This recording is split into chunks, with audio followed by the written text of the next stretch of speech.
Ready for Kid News? So are we. But first, a word from our awesome sponsor. Hey parents, a question. What's the best way for a struggling student to beat the math blues?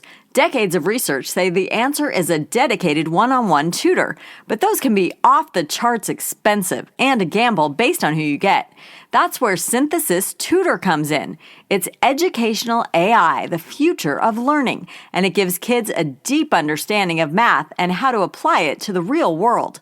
Visit synthesis.com/kidnews to get 10% off and begin learning with Synthesis Tutor today. Good morning and welcome to Kid News. I'm Kim. Today is Wednesday, March 6th, 2024. And we begin with a 14-year-old wowing the crowd en route to becoming the youngest surfer to qualify for the upcoming Olympics. Siki Yang is from China, a country not known for surfing, but she made the cut following a stellar performance at the World Surfing Competition in Puerto Rico. Her rise through the ranks began when she was just 9. She admits she was afraid of the waves at first, but her dedication soon caught the eye of Japan's surfing coach, who believes his young prodigy has a super rad future. The 2024 Summer Games are being held in Paris, but the surfing venue will be half a world away in Tahiti, an island in French Polynesia in the Pacific Ocean. At the time of this recording, the results of Super Tuesday weren't yet in, but one influential name weighed in early in the day yesterday to make sure all of her fans use the power of their voice and vote at the ballot box. Taylor Swift, who has 282 million followers on Instagram, posted, "I want to remind you guys to vote the people who most represent you into power. If you haven't already, make a plan to vote today."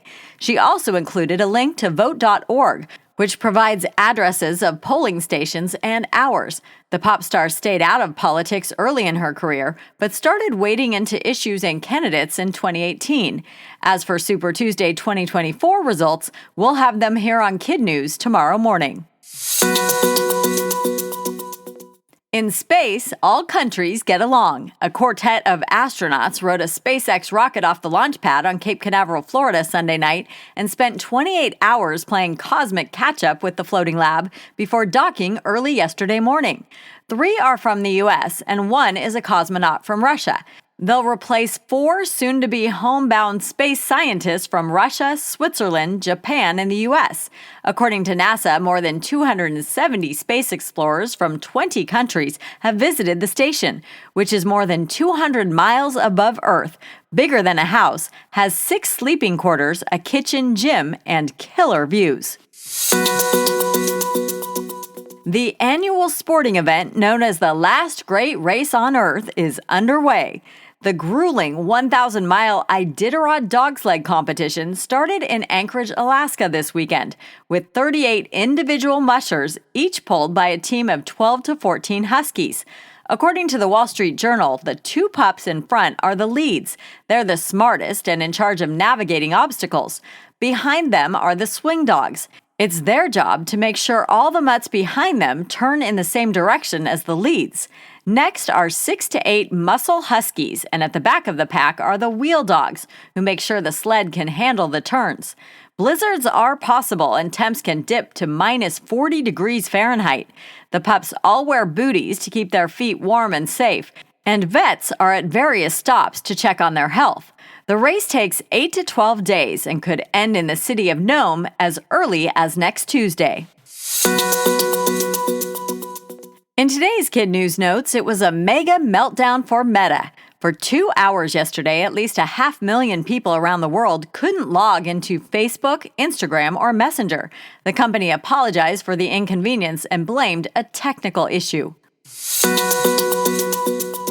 And Caitlin Clark's star continues to rise. Her record-breaking game on Sunday drew an average of 3.4 million viewers to Fox, making it the most-watched women's basketball game in the network's history.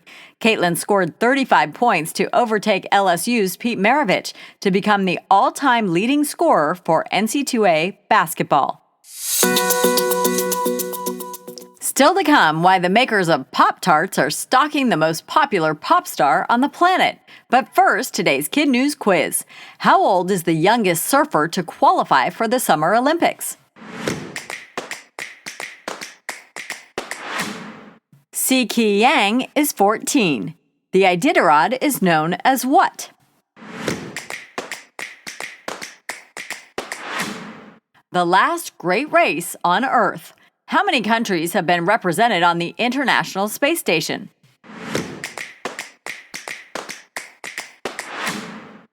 '20.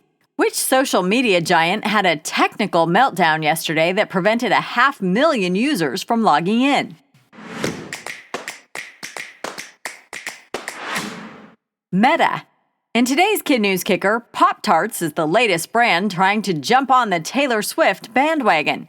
The singer apparently whipped up some homemade toaster pastries for the Kansas City Chiefs one day. PopTarts got the word and now wants the recipe. To what extent? According to CBS News, the company has taken out a full-page ad in the Kansas City Star newspaper and appealed to her on Instagram. Should she agree, PopTarts says it will double its donation to a local food bank in the Kansas City area. No word yet on whether she'll part with her sweet secret. Before we go, we want to recognize our KidNuz classrooms, including Ms. Hubbard, Ms. Hanley, and Ms. Lee and their tigers at John F. Kennedy in Somerville, Massachusetts. Mrs. L. and her Aggies at the Life Skills classroom at Poteet Junior High in Poteet, Texas. And Mrs. Zeller and her students at Maple Avenue in Goffstown, New Hampshire. Thanks for listening. Please consider a tax-deductible donation to keep your favorite nonprofit podcast on the air. And we'll see you back here for more KidNuz tomorrow morning.